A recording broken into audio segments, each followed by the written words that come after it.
Story 1. When you lie, a big black L would appear on your forehead. I believed it so much that if I knew I had to lie to get out of a situation, I would wear a hat. Nothing like a dead giveaway. Story 2. My mom knew I was sharing everything she said with my dad since I was about 11 and lived with him. She mentioned that she had a new job at a local place called Deja Vu. Although she didn't explicitly say it was a strip club, I went home and told him about it, and he got very upset. She probably told me that just to annoy him for being nosy. Story 3. I was always described by my mother as the easiest physical birth of all the kids. I was proud until I learned I was adopted at 18. Story 4. My mother once said that pets can read minds, so I shouldn't even think about using swear words. My cat looked at me with his big charming eyes, and I believed her. Story 5. When we first got a high-fidelity system with a compact disc player back in the early 1990s, my sister and I were told by our parents that we couldn't stop the compact disc or it would get scratched. We spent years just turning the volume down when we didn't want to listen anymore, waiting for the compact disc to finish. Story 6. My parents told me that if I turned on the car light while they were driving, we would get arrested. I spent my entire childhood thinking it was basically a crime. Story 7. I was scared of thunderstorms, and in the Tampa Bay area of Florida, they occur frequently. When I was little, my dad told me that the thunder was angels in heaven playing bowling, and the really loud thunder was them getting a strike. It actually helped a lot. I would get excited and clap for the angels, and when a big loud boom came, we would yell strike together and laugh. My dad was brilliant. I still think of that when storms come. Story 8. Simply obtaining a degree and hard work will not necessarily guarantee a job with good benefits and pay. The world doesn't work that way. There are many additional efforts you need to make consistently outside of your education if you want to increase your chances of securing a decent job. Story 9. My grandma used to take me to a lake where I would dig for rocks. I often found beautiful polished stones in various colors, such as amethyst, turquoise, and obsidian. At my cousin's wedding, when I was about 28 years old, he mentioned, all those times Grandma would buy rocks from the hobby store and bury them for us. I instantly recalled her saying, try digging a little more to the left. Story 10. Christians, police officers, and people in leadership roles are not uniformly good solely by virtue of their vocation. Story 11. That the Undertaker was really dead. Sure, they told others, but thinking a zombie was beating people up on television? Story 12. That I had to get baptized in my parents' church or face an eternity of damnation. Why do we teach this to children? Story 13. My dad convinced my sister that her uncle was Spider-Man. However, because his identity was a secret, he couldn't let her know. He just watched over her. She got into many fights at school over this. This was between 1974 and 1978. Story 14. That I could be anything I want if I put my mind to it. I'm still only 5 feet 7 inches tall, and I've focused on being over 6 feet for years, but it still hasn't happened. Story 15. My mom has a large red birthmark on and around her elbow. When I was 5, I asked her about it, and I specifically remember her saying, no matter how hard she denies it, that she got it while in a hot air balloon and went too close to the sun. 5-year-old me believed her for the longest time. Other than that, my parents have always been honest with us kids. Story 16. During a rare South Georgia Christmas snowfall, my uncle dressed as Santa, borrowed someone's horse, hitched it to a tobacco sled, and visited all the country children in the neighborhood. I believed. Story 17. You can live a good life without any social interactions. Comparing yourself to others can motivate you to perform better, and there's nothing wrong with that. If you work hard enough, you will achieve everything you want in life. Story 18. If you swallow gum, it will stay in your stomach for 7 years. This is a scare tactic used to stop kids from swallowing it, but in reality, gum passes through your system like anything else. It is just not digestible. Story 19. I loved Pretty Woman as a kid. My mom told me they were mean to her because she was blonde. She wore a blonde wig which seemed believable. I rewatched it at 24 and thought, oh my God, she's a prostitute. Story 20. My dad told me to find a career that I enjoy. Working makes me feel frustrated. I should have accepted that fact and chosen something that pays well instead of searching for a career that I enjoy. Story 21. This person who worked at my school, though not a teacher, tricked me into going to camp for 2 weeks. Her name was Karen. I was 10 and very sheltered. Karen. Come on, let's sign you up. You'll love it. Me, no, I won't. I love to read. I hate sports. I've never been away from home without my family, and I'm a picky eater. Okay, so maybe I didn't say all that, but I said most of it. Karen. Let's call your mother and tell her you're going.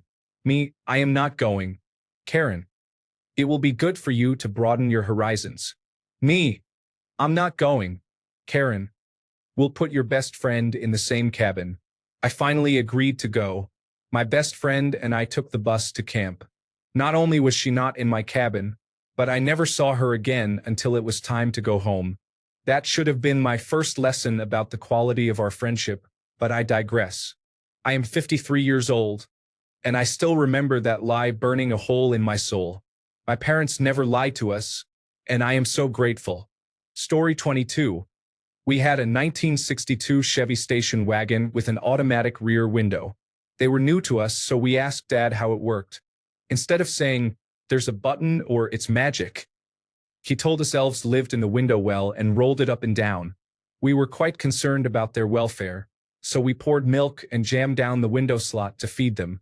It was high summer. After 3 days, the car stank tremendously. Dad was furious with us, and there were many tears and yelling. Story 23. To change the stoplights from red to green, you had to blow on them like a birthday candle. Story 24. You have a bright future ahead of you. We did not have that. War, inflation, and rising unemployment due to automation in factories and information technology, along with low wages. Story 25. The US government made me believe that Saddam Hussein was imminently going to attack America. Now that I think about it, it was just as bad as Putin telling the Russian public that Ukraine was going to attack Russia. I never trusted America again after that lie. Story 26. I wouldn't always have a calculator in my pocket. We wasted so much time at school because of that inaccurate premise. My phone has more computing power than the machines used for the math behind the moon landing. Story 27. That adults actually did things like we were taught as kids. Do not lie, cheat, steal, or hurt others. Story 28. That they loved me. I wasn't abused or neglected. I am the middle of 3 boys, and it was obvious that my older brother was my mother's favorite and my younger brother was my father's. I was just there. 30-something years later, it still hurts. I have never had a normal relationship with another person and don't think I ever will be able to. I have no idea what healthy relationship dynamics are, and every time I'm involved with someone, I always manage to destroy the relationship. Story 29.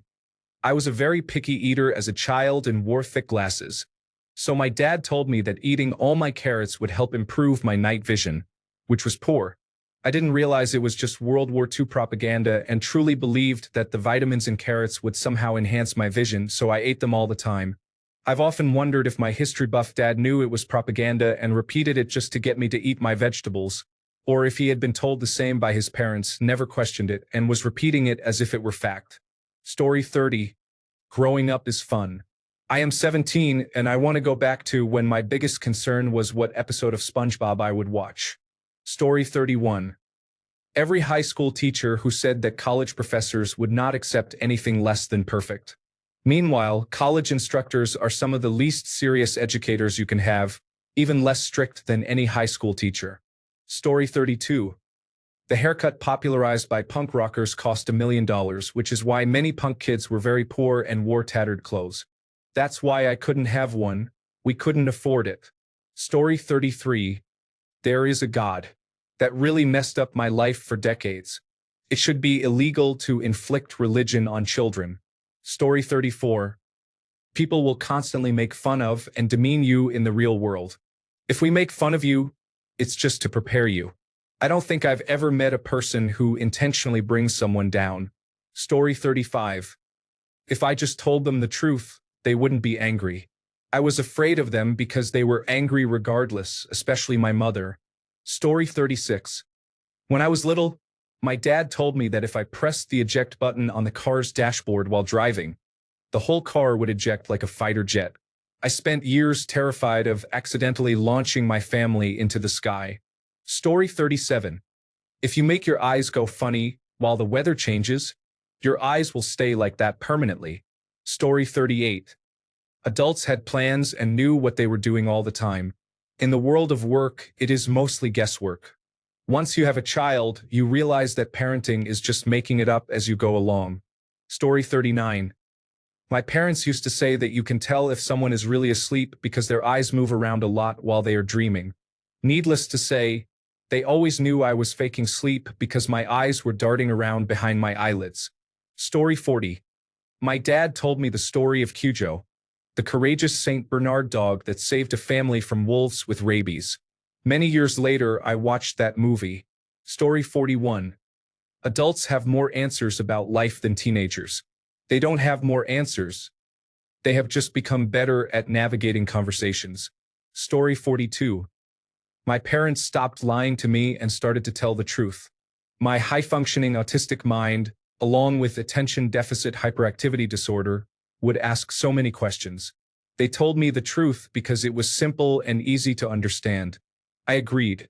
The truth was better than the lie, and it was easier. You will understand when you're older. I would point out how mature I was, and they would acknowledge the truth. Me, that's easy, thanks. Better than the lies. My parents, don't be a political person. You should not lie either. Me, why would I lie to someone? Just don't tell me something you can't say in front of a law-abiding person. Parents, she does have a point. Other parents, she needs to be a person who writes a rule book. Me, I like reading. Instructions are simple. People stop yelling at me if I follow the rules. My partner, and there she is. Me, yes. I learned critical reading and thinking in school. Story 43. If you ask my now adult daughter, it was something I said to her when she was around 10 years old. One day, as we were driving, we passed a local Lutheran complex that had a church, a school, and a graveyard. I casually said to her, "Do you see all those tombstones next to that school? Those are the graves of all the children who flunked their tests," and just kept driving. I thought it was funny and never thought another thing about it. Years later, we passed by again, and that comment came up. My now adult daughter exclaimed, "I believed you. Had I known then what I know now, I would have kept my mouth shut." Story 44. Grandpa said raisin bread was made with cockroaches. I was 6. I just smiled and finished my sandwich. My 5-year-old cousin was sitting next to me. He never ate raisin bread again. Story 45. I was told my parents' divorce was due to my dad cheating on my mom. Fast forward to my 40s, and I find out it was the other way around. My whole childhood was filled with unnecessary hatred for my dad. Story 46. You are never going to have a calculator in your pocket, according to my elementary and middle school math teachers. Story 47. My grandma used to tell me my tongue would turn purple when I lied. Whenever I lied, she would ask me to stick my tongue out, and it always affected me. Story 48. If you keep drinking Mountain Dew, it will affect your fertility, and you may not be able to have children. My kids enjoy Mountain Dew as well. Story 49. My sweet uncle was unmarried and single because he was allergic to cats, and all the women he dated had cats. He is gay, he figured it out as a teenager. Story 50. My mother told me she would always love me no matter what, that a parent's love was unconditional. She has hurt me in ways that I cannot fully understand. Story 51. There was a bald-headed lady with 3 breasts who lived in the bushes, and she would chase us if we walked down the wrong street before or after school. Story 52. That I would eventually have to consent to sex because if I didn't have sex, I would die. I never really had any interest in the physical act of sex, but if I was going to survive, I would have to eventually do it. I was determined to be ready. I was less than satisfied with the education I received about sex from both my parents and the school, which basically just consisted of, periods don't ruin men's lives, and Pregnancy, don't ruin men's lives. Plus, I got a very detailed explanation of men's anatomy with all the proper names for all the parts, while my own anatomy was kept a secret for, and I quote, my future husband to later fully educate me on my body, so we're not going to tell you anything now. I didn't like that at all, so I went out on my own, determined to be fully educated, not ignorant or blind about anything related to sex before taking that plunge. During my research, I discovered the truth. Sex actually wasn't needed at all to live a full and complete life. I will give sex credit, though. It is an interesting subject to study, very interesting, in fact, one of my favorites. It's shocking how much information about sex is out there, how embarrassingly easy it was to access, and even more shocking just how much of it is kept from people, both children and adults alike. I'm so happy I discovered the truth before some deviant could get their hands on me. I am proud to say that I have not engaged in sex at all in my 42 years of life. I have never felt the supposed indescribably strong urge to engage, which is said to be impossible to fight and ignore, and I have never experienced anything negative from having gone without it, let alone felt like my life was ending. I now laugh when I hear people say they're dying without sex. How painful it is. Stop lying, you're not. Story 53. My parents told me if I swallowed gum, it would stay in my stomach for 7 years. I believed it until I was 15, terrified every time I chewed. It turns out it just passes through. Still, I stick to yoga stretches instead of risky snacks now. Story 54. Work hard now so that life will be easier later. I am 21, so I haven't lived long enough to know whether this is true or a lie. But so far, it doesn't seem that life is getting easier. Story 55. Getting a degree was important, but the type didn't really matter. Just obtain your diploma, and you will be guaranteed a good job. I am fortunate to have a degree, but I wish I had chosen a different major and worked harder at it. I feel very fortunate to have the life and job I do, but the degree wasn't really necessary to achieve the things I have now. Story 56. I could do anything I wanted. My dreams could come true if I worked hard. Story 57. My dad really put himself on a pedestal and made me think he was this awesome, smart, genuine person.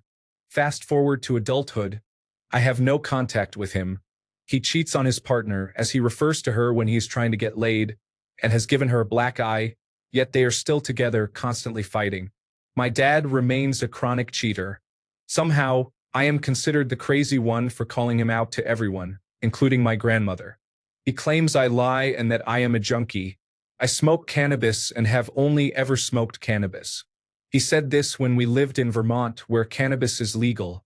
I challenged his hypocrisy and became the odd one out. Everyone still talks to him, but I am viewed as the worst because I hold him accountable. He told me my abusive childhood was normal and that I deserved it. Father of the year, everyone. Story 58. Prawns and crayfish are poisonous to children. I believed this until I was 18, and even at 48, I won't eat them. Prawns and crayfish were typical Australian Christmas food. I was terrified at Christmas lunch in case I accidentally touched one. Story 59. We love you unconditionally. I guess they said this because they knew it was what they were supposed to say, and they wanted others to see and hear them say it to me. However, the actual actions that would indicate the validity of their statement were lacking. Story 60. My parents told me my rabbit had run away.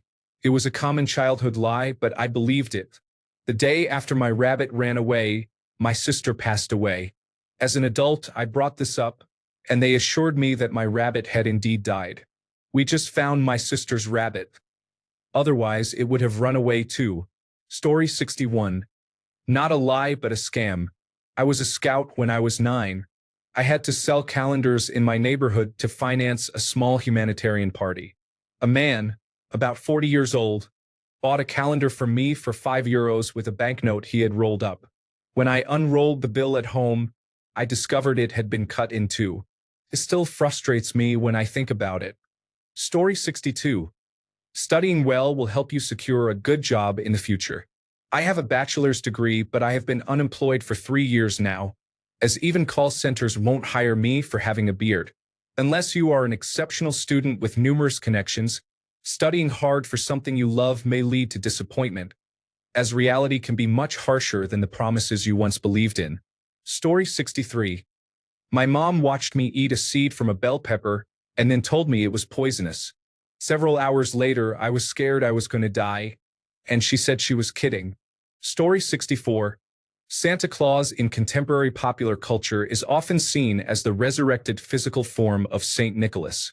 However, he is frequently misinterpreted as being associated with Satan, rather than the Christian figure of Krampus, a literal demon character with goat hooves meant to punish bad children who do not receive presents due to their ungrateful behavior. I have even heard the comparison of Santa to Satan mentioned in church, as young adult priest educators sometimes make that reference. Story 65. Not a big lie, but it has stuck with me for years because I think it's funny now, even though I didn't get it at the time. I was watching a movie at home with my parents when one character told another that a third character had the clap. Being a little kid, I asked what the clap was. My dad immediately responded that it was a disease that made your hands fall off. Story 66. That Santa Claus was real. My sister and I believed until our older cousin showed us where Christmas gifts were hidden in the house. I still believe in the tooth fairy, though. Story 67. My mom told me if I made a face and the wind changed, it would stay like that forever. I was paranoid for years, practicing my normal face in the mirror. Turns out, it was just wind. What lie did you believe as a kid? Story 68. My aunt told me that when we were grocery shopping, if I didn't have enough money, I had to work there until I earned enough to pay. I was always nervous at the checkout from then on. Story 69.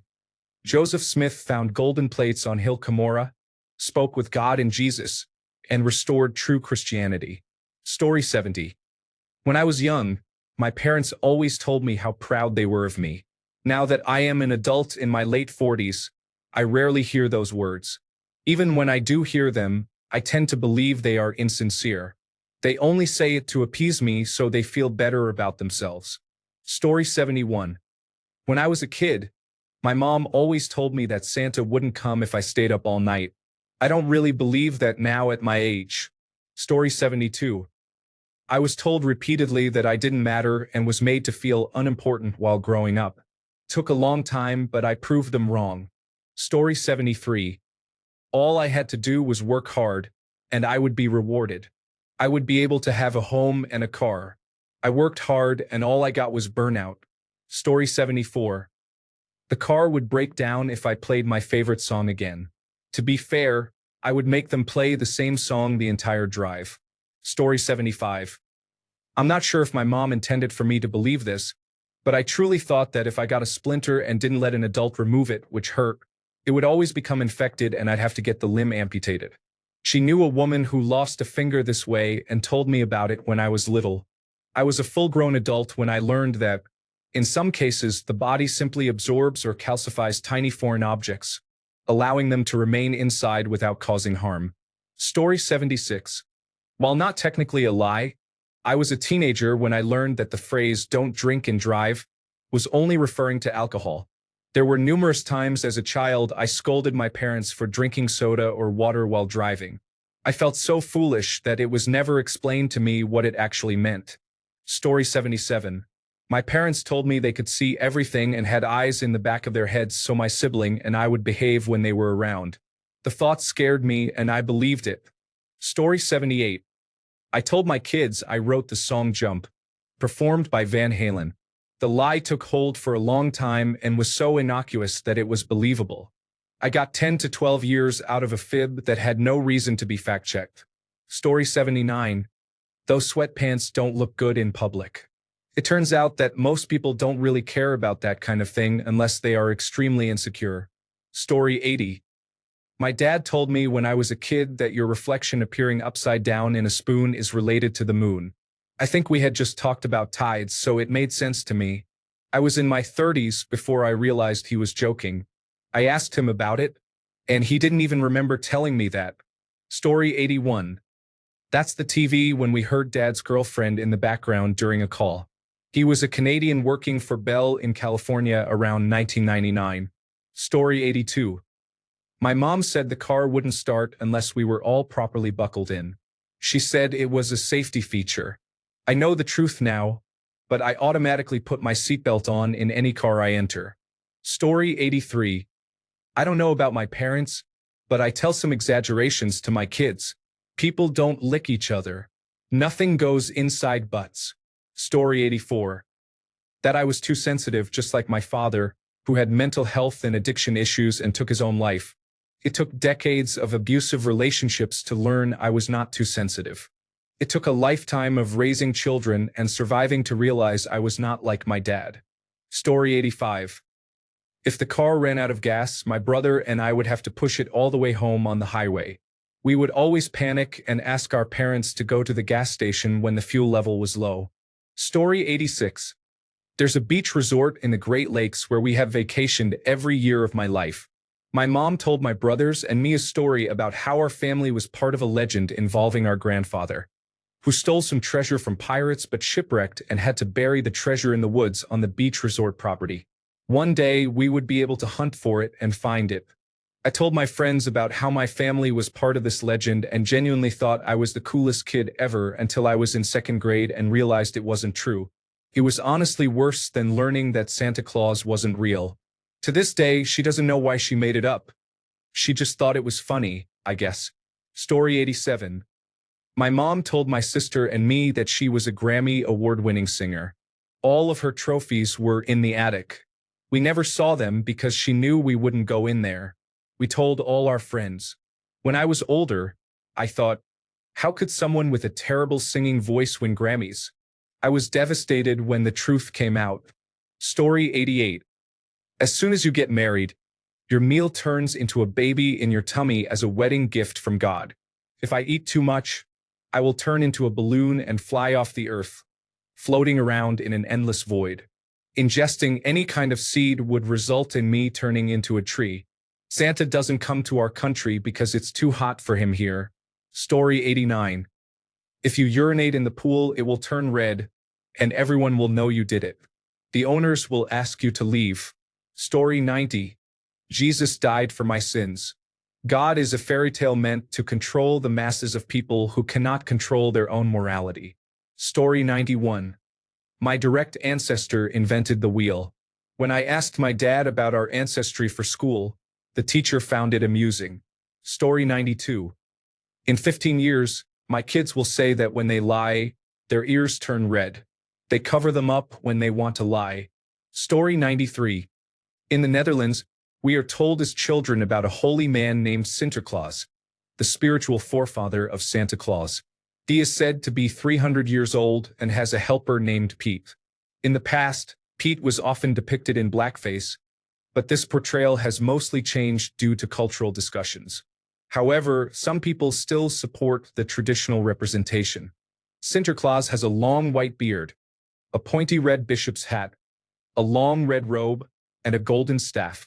Each year, he arrives from Spain on a boat filled with presents. He visits all Dutch cities and holds a grand parade attended by children and their parents. The arrival of Sinterklaas is broadcast on national television, accompanied by a daily program where Sinterklaas and his helpers tackle various challenges to deliver presents to the children. Sinterklaas often rides a white horse and is said to descend through chimneys to deliver gifts. On December 5th, there will be knocks on the door, and when the children open it, they will find a bag filled with presents. The family will unpack the gifts and enjoy Sinterklaas treats like chocolate letters, marzipan, and peppermint. Most Dutch children grow up believing in Sinterklaas, much like how they are taught about religion. One day, they will discover that Sinterklaas does not exist. When we told our youngest daughter the truth, she cried and was very angry with us. Story 94. I was told by my older cousins that the radio had miniature people inside. I spent my whole childhood wondering how they got inside and where they lived when they finished work. Story 95. The lengthy and tedious process of instilling faith is common among humans. People are so fascinated by myths that they often choose to condition their children in the same way. I recognize that it is the norm to do so, but I also believe it is all a fabrication refined by thousands of years of mythmakers. My faith journey has been complicated. Everything was good until I turned 4, and the convent where we attended Mass was cloistered, with a new church built nearby. The pastor of the new church was an elderly monster. His method involved collecting money through numerous collections during the same mass, as well as abusing the altar servers and parishioners in general. When I was 12, the pastor was murdered, stabbed to death by a parishioner. I was too young to understand the reasons for his murder, but I can make an educated guess. I view the church, along with countless other named religions and sects, as manipulators based on pure myths. They seem to thrive on either the financial support of their followers or the sadistic treatment of them, or both. Even today, the Catholic Church, for instance, has acknowledged its sins of abusing indigenous peoples to the extent of murder, but has never offered reparations. This is only in reference to the Canadian Indian schools. Abuse was pervasive and continues to exist within the Catholic Church as well as others. To me, it is inherently wrong to instill religious beliefs in children. If there were a God, he or she would cast them all into the fires of hell. Story 96. The American Dream. I hope to someday have enough money to buy a house in my lifetime.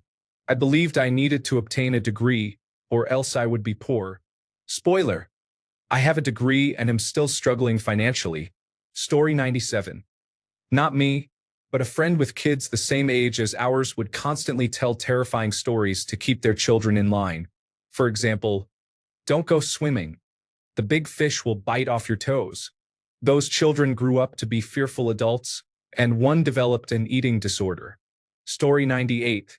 You had to know what you wanted to do when you were older. I am still second-guessing it. Story 99. A diploma signifies something meaningful. Education is important, but formal schooling is not always essential. College may provide easier access to better job opportunities. Throughout my job applications and interviews, I have never been asked for my diploma. Formal education taught me some things, but life experience has taught me much more. I have never needed to understand why someone's eyes may be positioned differently than another's.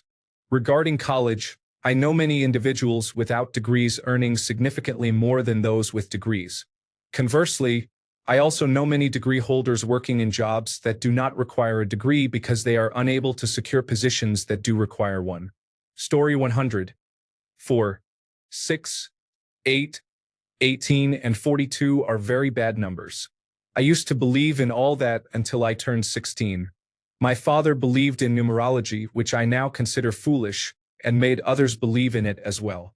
We couldn't escape the room if the clock showed 4 or 18 minutes, nor could we use the microwave if its clock displayed those times. I was seriously punished if I broke this rule. I was conditioned to believe in it so strongly that I started to internalize it myself. I would replay a FIFA game if I scored 4 or 6 goals, or play again if I had 18 kills or deaths in an online shooter. I repeated a level in Geometry Dash if I achieved 18% progress unless I set a new record. However, as I realized that this belief was nonsensical, I resisted it as much as I could. Initially, my father resisted my change in perspective and threatened to punish me in some way. Eventually, he gave up and I managed to free him from this belief. Those familiar with numerology may wonder why 18. It is the sum of 666, since 6 plus 6 plus 6 equals 18, and it was also the day when a tragedy related to my family occurred. I was psychologically affected by my father for believing in these ideas, and even now I sometimes feel uncomfortable with those numbers, although I understand that it is foolish. Story 101. After their divorce, my mom tried to convince me that she left my dad because he was unfaithful. Turns out she was the one who cheated, and my dad never told me because he didn't want me to think less of my mother. Eventually, I found out the truth, and I still hold resentment toward her and my stepdad. Story 102. My mom always made me duck when going under things while in a car, on a bridge, or in a parking garage. If you don't duck, it'll chop your head off. I am in my 50s, and to this day, I automatically start to duck my head when I pull into a parking garage. Along with that, Santa didn't come because you were bad. Someone left you on my doorstep.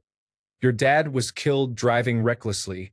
He is alive, but I had to do a DNA test to find out who he is. She didn't tell me his name until 10 years ago when she was in the hospital and thought she was going to die. Story 103. My parents used to get big glass bottles of flavored sparkling water. They told my brother and me when we were in preschool that it was ginger ale. This way, they reasoned we would think we were drinking soda and not ask for something more sugary. It seriously took me until about ninth grade to figure out they lied.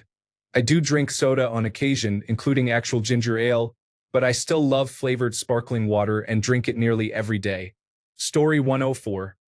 I was led to believe that I could achieve anything I set my mind to and that hard work and determination would lead to success. I now see that these are falsehoods. In this country, only the wealthy can truly succeed. The idea of meritocracy exists primarily in sports, but certainly not in reality. Story 105. I was already complete and whole, needing nothing from outside to make me whole. I didn't need my parents' approval or the approval of others. I am enough for this world. I teach my children this now. Story 106. When I was a kid, my parents told me, if I don't eat my food, the food will cry. I believed this until I was 11. Story 107. My neck was always dirty.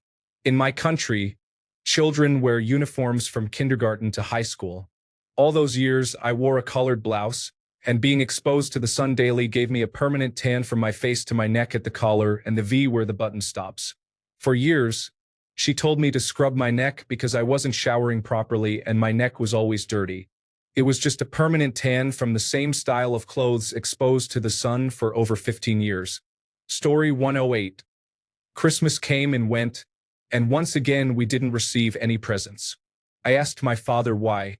He told me and my siblings that Santa Claus was shot and killed by detectives who mistook him for a burglar before he could reach our house. Being naive, I accepted this excuse from my father. Thanks a bunch for sticking around till the end of the video. Remember to subscribe, and until next time, stay awesome and goodbye.